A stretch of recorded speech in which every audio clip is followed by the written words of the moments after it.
Bonjour à toutes et à tous et bienvenue dans cette nouvelle vidéo où nous allons parler d'herbes. Ces derniers temps, le soleil est de plus en plus présent, ce qui annonce le début de la saison de foin. Nous allons donc voir ensemble au travers de cette vidéo les différentes étapes pour réussir une bonne récolte de foin. La première étape de ce chantier, c'est la fauche. Mais avant de sortir les faucheuses de l'hangar, il faut tout d'abord définir une date de récolte. On peut définir cette date en fonction de deux critères. Le premier, c'est le stade de la prairie. En effet, il faut trouver un compromis entre la qualité du fourrage produit et sa quantité. Car quand l'herbe est jeune, elle est de très bonne qualité, mais plus elle grandit, plus sa qualité diminue, alors que son rendement augmente. Le stade plaignier-paison est souvent considéré comme le stade optimal pour une récolte de foin. Le deuxième point, c'est la météo, car un chantier de foin nécessite au minimum 3 jours sans pluie.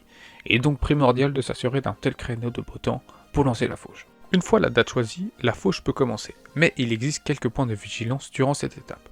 Tout d'abord, il est préférable de commencer à faucher après la rosée matinale, car il faut une hygrométrie inférieure à 70% et des températures d'au moins 15 degrés afin de favoriser le séchage de l'herbe, mais aussi afin d'éviter d'apporter un surplus d'eau au sein de l'herbe coupée. Il est possible d'effectuer la fauche le matin afin de profiter du soleil d'après-midi pour réduire le temps de séchage, mais une fauche d'après-midi permet d'augmenter la teneur en sucre soluble dans la récolte, et donc d'avoir une meilleure qualité de fourrage. Afin d'optimiser le temps de séchage, on peut utiliser une faucheuse conditionneuse à fléau ou à rouleau. Ces machines ouvrent les tiges des graminées et permet ainsi une meilleure évacuation de l'eau, et donc une diminution du temps de séchage et un gain du taux énergétique du fourrage. Mais il faut tout de même faire attention à certains détails lorsqu'on utilise ces machines, car ce sont des machines très agressives pour les plantes et peuvent donc entraîner des pertes mécaniques, notamment sur du foin riche en légumineuses. Il est donc déconseillé d'utiliser ces machines dans des parcelles où les légumineuses sont majoritaires.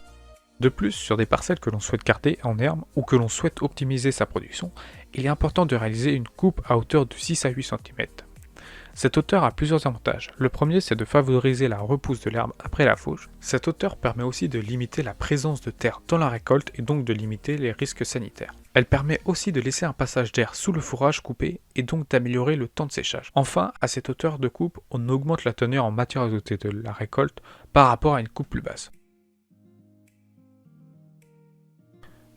L'objectif du fanage est d'amener le fourrage à un taux de 80% de matière sèche. Pour cela, la faneuse va aérer le fourrage afin que l'action combinée de l'air et du soleil sèche la récolte.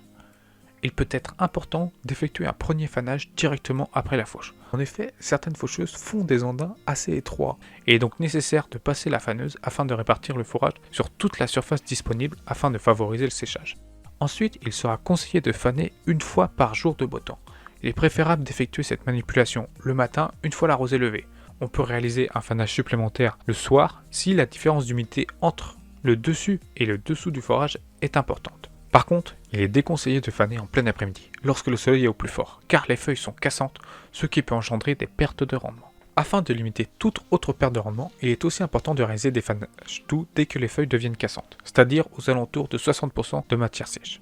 Il est aussi important de ne pas faire un fanage de trop. Pour cela, il faut savoir identifier la teneur en matière sèche du fourrage. Lorsque le fourrage paraît sec, excepté sous l'andin, le fourrage est entre 70 et 75% de matière sèche. Et lorsque le fourrage est craquant, il a dépassé les 80% de matière sèche. Il est donc bon à presser. Le but de l'endainage est de réaliser des rangs afin de pouvoir ramasser correctement le fourrage, mais il peut aussi servir de dernier fanage. Étant moins agressif qu'une faneuse, cela permet de conserver un plus grand nombre de feuilles lorsque la parcelle contient beaucoup de légumineuses. Afin de réaliser par la suite un bottelage le plus homogène possible, il est important de réaliser des andins les plus réguliers possibles. Il est aussi important de bien régler sa machine pour ne pas amener de terre ou de cailloux au sein du rang et donc au sein de la botte.